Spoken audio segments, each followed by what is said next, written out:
Bonjour et bienvenue. Pourquoi êtes-vous là? Vous êtes ici parce que vous avez courageusement décidé de faire un voyage à la découverte de vous-même en choisissant un instrument qui est l'inventaire de personnalité le plus largement utilisé au monde, le MBTI ou Myers-Briggs Type Indicator. Je suis Patrick Seasso, ancien banquier d'affaires, entrepreneur, consultant en leadership et en management et certifié dans le MBTI, Step 1 and 2, par l'American Management Association.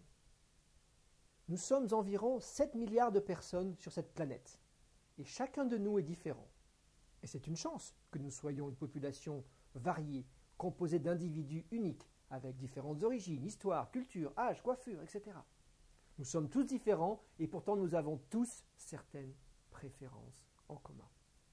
Certains d'entre nous, par exemple, aiment peindre tranquillement, quand d'autres aiment pratiquer un sport d'équipe. Certains d'entre nous aiment bavarder avec autant de gens qu'ils peuvent, quand d'autres préfèrent avoir une conversation intime, calme, avec une seule personne. Certains d'entre nous parlent beaucoup, tandis que d'autres un peu moins. Et je pourrais continuer. La question posée est, ces préférences sont-elles le fruit du hasard? Eh bien, peut-être pas. Et c'est quelque chose que Carl Gustav Jung, le célèbre psychiatre suisse, a étudié dans les années 1920. Il a élaboré une théorie, juste une théorie, mais une théorie qui a gagné en crédibilité au fil des ans. La théorie des types de personnalité. Selon lui, certains de nos comportements sont prévisibles.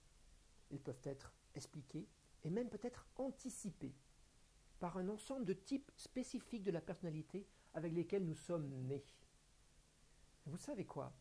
Je crois que nous le savons tous intuitivement. N'êtes-vous pas capable de prévoir les réactions ou les comportements de certaines personnes que vous connaissez bien, avec lesquelles vous travaillez depuis longtemps? N'y a-t-il pas des circonstances où vous adaptez vos propos, vos mots, en fonction des personnes à qui vous vous adressez?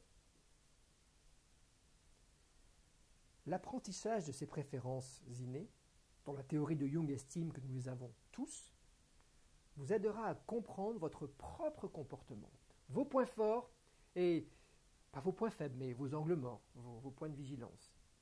Vous allez comprendre, par exemple, pourquoi vous vous entendez mieux avec certaines personnes et moins avec d'autres. Pourquoi vous préférez une sorte de travail à un autre. Le type d'information auquel vous êtes sensible.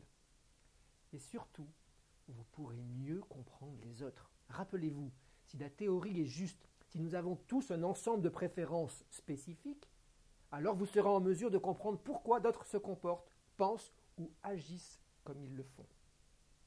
Savez-vous combien de personnes utilisent le MBTI chaque année? Avez-vous une idée du nombre de gens qui, comme vous, franchissent cette étape chaque année? Eh bien, environ 2 millions. Ils le font pour leurs propres raisons, bien sûr. Mais beaucoup le font, il faut le dire, dans un contexte professionnel. Ils le font avec plusieurs objectifs.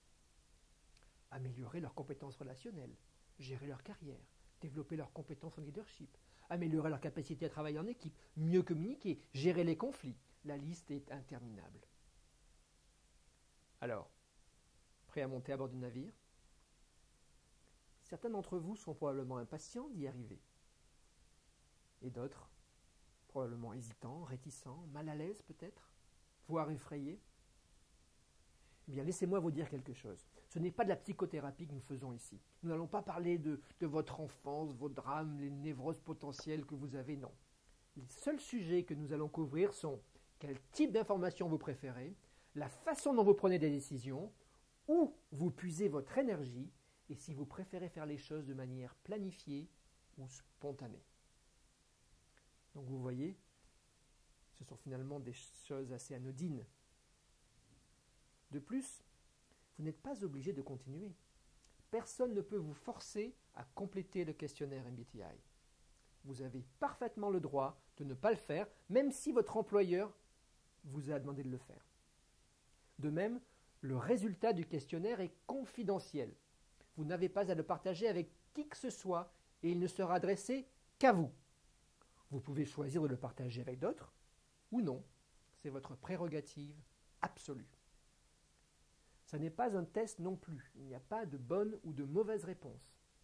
Chaque type de personnalité est aussi acceptable que l'autre. Et personne ne peut vous étiqueter parce que l'instrument a montré que vous êtes tel ou tel type. Allez-vous juger quelqu'un parce qu'il préfère les framboises aux fraises, les pommes aux poires? Non. C'est pareil ici. Que vous préfériez ce type d'information à celui-ci ne fait pas de vous une personne bonne ou mauvaise. Il vous indique juste que vous préférez ceci à cela. Et si vous préférez ceci à cela, ça ne signifie pas que vous ne pouvez pas faire cela. Ça n'est juste pas votre préférence. Je vais finir par ces mots de Pindare, poète grec qui en 500 avant Jésus-Christ a déclaré « Devenez tel que vous êtes, ayant appris ce que c'est ». J'espère que ces mots résonneront en vous comme ils l'ont fait pour moi et pour des millions d'autres. Poursuivez ce voyage avec nous et regardez la vidéo suivante où nous vous expliquons ce qu'est le MBTI et comment il fonctionne. À bientôt.